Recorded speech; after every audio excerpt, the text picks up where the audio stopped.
ક્ષત્રિય ઠાકોર સમાજ દ્વારા 17મા સમૂહ લગ્નનું ખૂબ સુંદર રીતે આયોજન થયું છે અને આજે આ સમૂહ લગ્ન આપણા લોકલાડીલા ધારાસભ્ય ભાઈ શ્રી લવિંગજી અને સમૂહ લગ્ન સમિતિ દ્વારા સુંદર રીતે અને સારી રીતે સમૂહ લગ્નનું આયોજન થયું છે એ બદલ એમને બધાને હું ખૂબ ખૂબ શુભેચ્છાઓ પાઠવું છું। સાથે સાથે જે આજે લગભગ 53 નવદંપતિઓએ આ સમૂહ લગ્નની અંદર જોડાઈ અને ભાગ લીધો છે। આજે નવદંપતિઓ જે પ્રભુતામાં પગલાં પાડ્યા છે એમને પણ પરમ કૃપાળુ પરમાત્મા અને મા ભગવતી ખૂબ સુખી રાખે એવો સુંદર એમનું જીવન રહે, એમનું આરોગ્ય પણ સુંદર રહે અને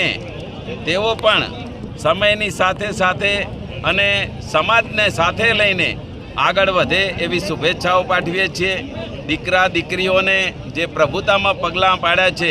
એમને પણ અમે વિનંતી કરી છે કે આવનારી પેઢીને આપણે ભણાવીશું, સારું શિક્ષણ આપીશું, શિક્ષણયુક્ત સમાજનું નિર્માણ થાય એ માટે સંકલ્પ કરજો અને વ્યસન મુક્ત સમાજ બને એવી પ્રેરણા પણ અહીંથી બધા વડીલોએ આપી છે।